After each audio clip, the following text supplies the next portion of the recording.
हर युग में सृष्टि बहावेली नारी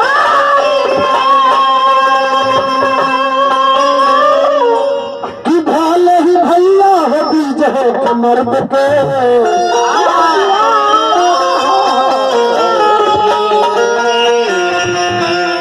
पर कुखिया से लड़का जन्मावेली नारी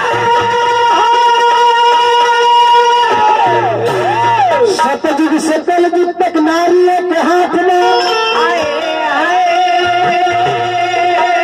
त्रेता में रावण को मरवा देली नारियों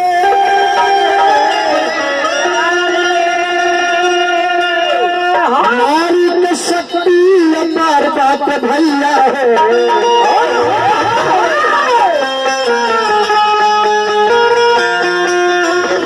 पर महाभारत करा देली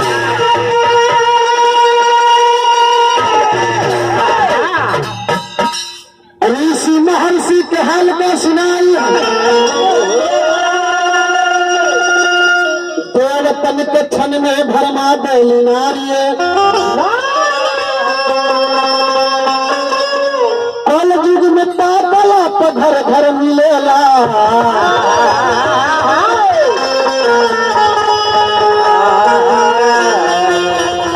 भाई के भाई को अलगा करा दे नारियों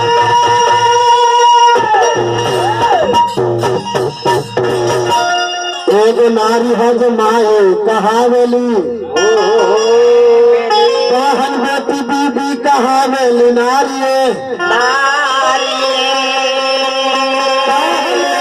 नारायण जी तो नारी के नहीं तो मर्दन के अंगली पा नचावेली